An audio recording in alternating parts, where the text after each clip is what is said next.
Time for a water break. Nicholas Frazier here with the Water Cooler Talk. I'm here with Mr. Andy Staples from On 3. How you doing today, sir? I am doing great. Man, thank you so much for giving us a little bit of your time, man. So how's the Senior Bowl week going so far for you? It's good. It's fun. It's good to see these guys. Like some of these guys, you got to see play against really good competition, and then other guys you haven't seen. Like this Gray Zabel guy from North Dakota State.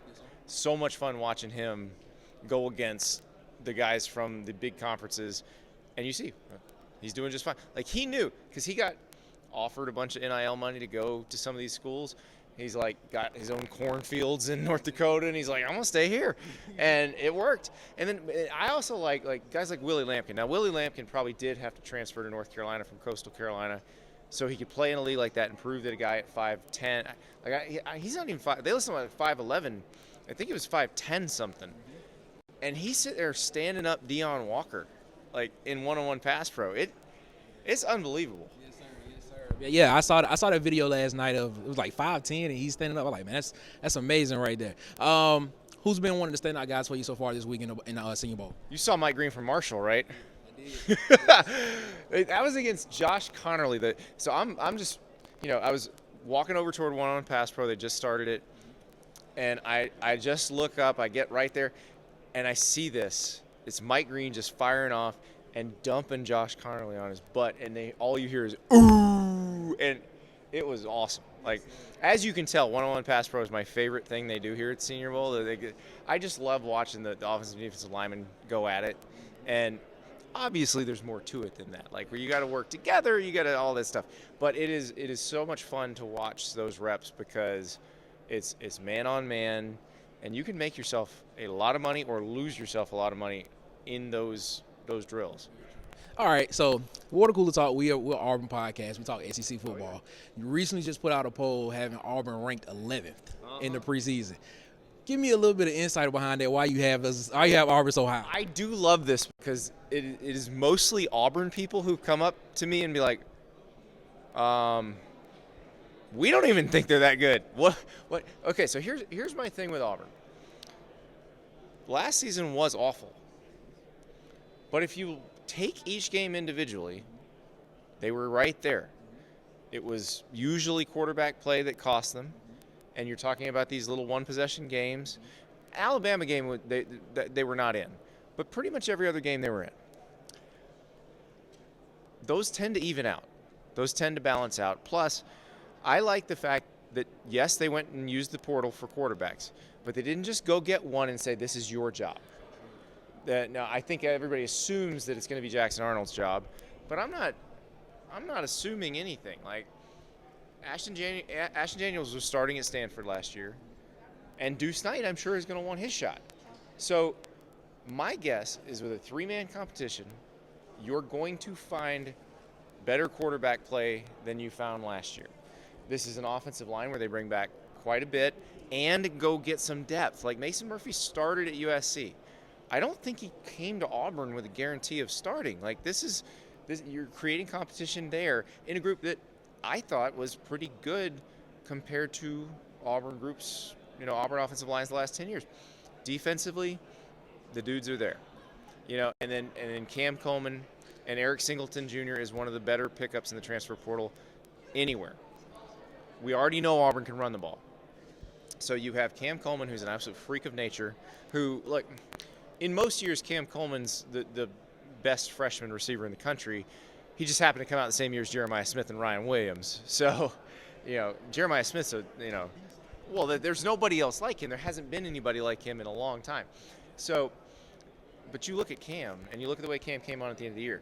So, if they get a little bit better quarterback play, not even a lot better, but a little bit better, and then some of those bounces that didn't go their way even out, you're talking about a team that's going to win a lot of games. I find it shocking that people are so surprised that we had Auburn where we did and that we had Florida where we did.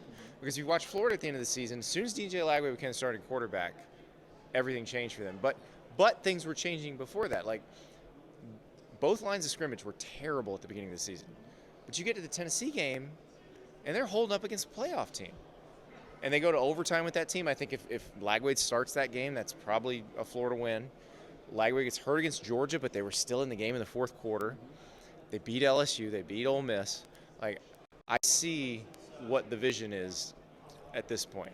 And it's funny because everybody's like, oh, you're a Florida grad. You're just being a homer. I'm like, nobody's been more negative about Florida than me in the last few years. This is the first time I've come into a season in a while where I'm like, you know what? They have what they want. And a lot of it is having the quarterback. Now, like if Auburn had a DJ Lagway or something like that, we'd probably have him ranked number 5. But I just think when you have a guy who he's going to be special. He was an explosive play waiting to happen. He was second in the country in yards per attempt, but he wasn't very accurate. I think he was only 59%. Like you get him up to like 65% accuracy, cut down the interceptions a little bit, it's going to be tough to stop. So I'm excited about that, but it's very strange in the SEC because when you predict that somebody's going to be better than they were, that means somebody's probably going to be worse. So like the Ole Miss people are like, where are we? We're not even ranked. And my thing is, you guys brought everybody back, like kind of like Ohio State did, where you had this really big veteran core that came back for one more run. Now, it didn't work as well as Ohio State's did. They didn't get as far as they wanted to. But they have a lot to replace. Like, the thing is, Auburn, Florida, they've got some younger guys who played a lot, but they've got some veterans, too, that it feels like this would be the year that they kind of ascend. The one where they are losing a lot, but I feel like they've gotten in a position where they're good at replacing it every year because they recruit well out of high school, but also seem to really know how to pick and choose from the transfer portal to get what you need, is Texas. I worry about the offensive line because they are losing a lot of talent on the offensive line, but they've also recruited really well on the offensive line. Kyle Flood is a good offensive line coach, a good developer of that talent. And it's not like that's the one place we're not saying we desperately need to get somebody out of the portal. They're like, okay, we've had guys in the pipeline. They're going to be fine. And that's what I'm a big believer that you want to have mostly homegrown offensive and defensive lines. One other thing before we let you go, man, I appreciate this time, man. You also put out a list of coaches that were on the hot seat. Mm-hmm. But you had Hugh Freeze on that hot seat. Just give us a little insight about that as well, if you give us some. I think I understand why you did that, but you had Billy Napier on there as well. I think I understand why you did that, but just give us some insight. So here's the thing. I think they're going to be good. But all those people who come up to me saying, you sure about that? What if they're right? If this season is anything like last season, he's gone. Because Hugh Freeze does not have the kind of buyout that makes it too expensive. It's not like Mike Norvell at Florida State or Mark Stoops at Kentucky. Like, Auburn's in a position where if they want to pull the ripcord, they can. So he's got to win. And I think last year could have really gone completely off the rails and maybe something would have had to happen. But I thought the way he kept the recruiting class together and the way they attack the transfer portal this year says, okay, they are going to get better.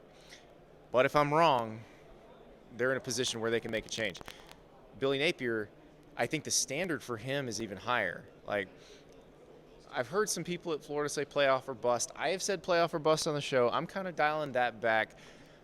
I think you have to have at least an Ole Miss 2024 type season. Okay. So you either got to get there, make the playoff, or you got to get like within one game of it. And because I don't think going 7-5 again is going to do it. I think they're going to have to show even more improvement. Now, the one thing that I think protects Billy Napier that a lot of coaches don't have is Lagway, because when you have a quarterback you think is that special, he's maybe more valuable than the coach, but they may have to have Napier to have Lagway. And so I think that does keep him safe if he's in sort of that middle ground between better and really better. But the thing is, they can't be the same and they can't be worse. Well, Mr. Staples, man, I appreciate your time, man. Thank you so much for it all. Thank you, man. Yep. Make sure you tune in to the Senior Bowl, February 1st, 2025 at 1:30 p.m. on the NFL Network. The draft starts in Mobile.